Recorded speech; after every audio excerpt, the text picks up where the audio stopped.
नमस्कार दोस्तों, जय हिंद। पिछले दिन आप देखिए बैंक निफ्टी में एक जबरदस्त पॉजिटिव मोमेंटम आया हुआ था और आज इसमें जो गैप अप ओपनिंग देखने को मिला हुआ है वो 300 पॉइंट से भी ऊपर का बड़ा गैप अप ओपनिंग देखने को मिला हुआ है।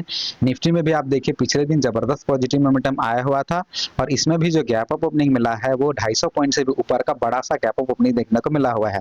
तो अगर पिछले दिन इतना अच्छा खासा पॉजिटिव मोमेंटम आया हुआ था बैंक निफ्टी और निफ्टी दोनों में ही, और आज अगर दोनों में ही इतना बड़ा गैप अप ओपनिंग देखने को मिलेगा तो कोई भी रिटेलर यहाँ सेल करने के बारे में नहीं सोचेगा, सभी यहाँ बाय करने के बारे में ही सोचेंगे, क्योंकि सभी को लगेगा कि मार्केट आज पिछले दिन के ट्रेंड को ही फॉलो करने वाला है।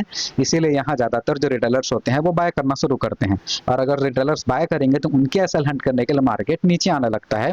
इसीलिए आज आप देख सकते हैं कि बैंक निफ्टी और निफ्टी दोनों में ही गिरावट हो रही है। लेकिन क्या आज हम पुट साइड का ट्रेड प्लान बनाते? तो आंसर है नहीं, क्योंकि आज उस तरह का प्राइस एक्शन ही बना करके नहीं दिया है। अगर सही प्राइस एक्शन बनाता तो पुट साइड का ट्रेड प्लान बनाया जा सकता था। असल में आज भी कॉल साइड का ही ट्रेड प्लान बना था और क्यों कैसे सब कुछ समझेंगे, लेकिन उसके पहले लाइक शेयर और सब्सक्राइब कर दीजिए और टेलीग्राम चैनल जरूर ज्वाइन करिएगा। लिंक डिस्क्रिप्शन में अवेलेबल है और यहाँ स्क्रीन पर भी फ्लैश हो रहा होगा। चलिए शुरू करते हैं।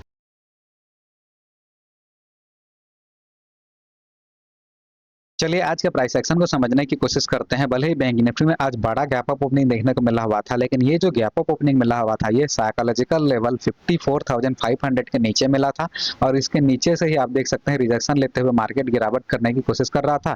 तो इस तरह के प्राइस एक्शन को देखते हुए बैंक निफ्टी में आज सेलर से एक्टिवेट होने की कोशिश करेंगे और अगर सेलर से एक्टिवेट होंगे तो उनके एसएल हंट करने के लिए आज मार्केट को अपसाइड जाना चाहिए।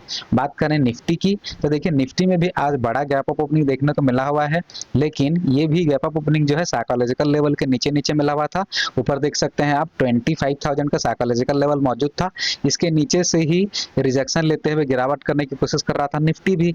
तो इस तरह के प्राइस एक्शन को देखते हुए आज इंट्राडे लेवल पर सेलर से एक्टिवेट होने की कोशिश करेंगे, यानी कि बैंक निफ्टी और निफ्टी दोनों में ही आज सेलर से एक्टिवेट हो रहे हैं, क्योंकि प्राइस एक्शन ही उस तरह का बना रहा है। दोनों में ही आप देखिए साइकोलॉजिकल लेवल से रिजेक्शन लेकर के गिरावट करने की कोशिश कर रहा है।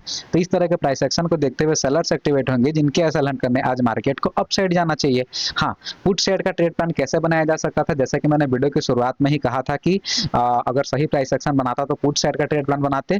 तो पुट साइड का तब बनाया जा सकता था अगर ये यहाँ से ऊपर जाता, साइकोलॉजिकल लेवल का ब्रेकआउट कर देता, तो ऐसे केस में हम पुट साइड का ट्रेड प्लान बना सकते थे, क्योंकि इस प्राइस एक्शन को देखते हुए बायर्स एक्टिवेट होते। बैंक निफ्टी में भी सेम ही अगर प्राइस एक्शन बनाता, अगर ये यहाँ से मान लेते हैं कि ऊपर जाता, साइकोलॉजिकल लेवल का ब्रेकआउट कर देता, तब हम बैंक निफ्टी में भी पुट साइड का ट्रेड प्लान बना सकते थे।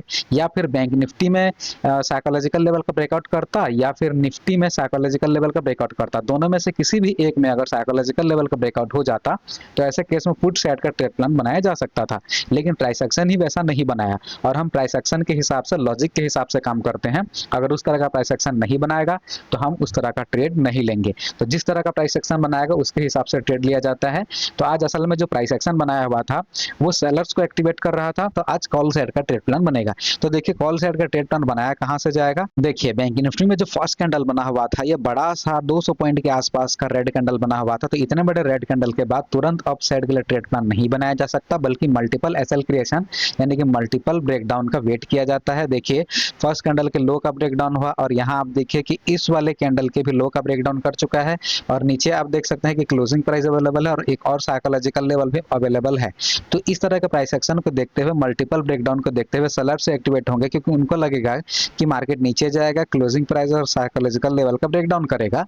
लेकिन अगर सेलर्स एक्टिवेट होंगे तो उनके एसएल हंट करने मार्केट अपसाइड जाएगा। इसीलिए जैसे ही इस वाले कैंडल के लो का ब्रेकडाउन हुआ और यहाँ आप देखिए एक ग्रीन कैंडल बना, तब इस ग्रीन कैंडल के बाद बैंक निफ्टी में अपसाइड के लिए ट्रेड प्लान बनाया जा सकता था और बैंक निफ्टी ने यहाँ कहीं टारगेट दे दिया था। ये साइकोलॉजिकल लेवल का ब्रेकआउट नहीं कर पाया, उसके बावजूद ये गिरने लगा था, लेकिन कोई दिक्कत नहीं है, टारगेट तो मिल गया था। बात करें निफ्टी की तो आप देख सकते हैं कि निफ्टी में भी देखिए ये जो फर्स्ट कैंडल बना था ये बड़ा सा रेड कैंडल बना हुआ था। इतने बड़े रेड कैंडल के बाद तुरंत ट्रेड प्लान नहीं बनाएंगे, इसमें भी मल्टीपल एसएल क्रिएशन का वेट करेंगे। तो आप देखिए कि जैसे ही इस वाले कैंडल का ब्रेकडाउन हुआ तब ये वाला ग्रीन कैंडल बना चुका था। तो इस वाले ग्रीन कैंडल के बाद या फिर यहाँ कहीं से इस वाले ग्रीन कैंडल के बाद निफ्टी में अप साइड के लिए ट्रेड प्लान बनाया जा सकता था और निफ्टी ने यहाँ कहीं टारगेट दे दिया था और टारगेट देने के बाद ये गिरावट कर रहा है। तो कोई दिक्कत नहीं है, दोनों में ही टारगेट मिल चुका है, उसके बाद ही गिरावट हो रही है। तो इस तरह से आज के ट्रेड्स थे। एसएल हंटिंग सीखने के लिए लाइक शेयर और सब्सक्राइब करें, टेलीग्राम चैनल जरूर ज्वाइन करिएगा। Thanks for watching this video. Vande Mataram.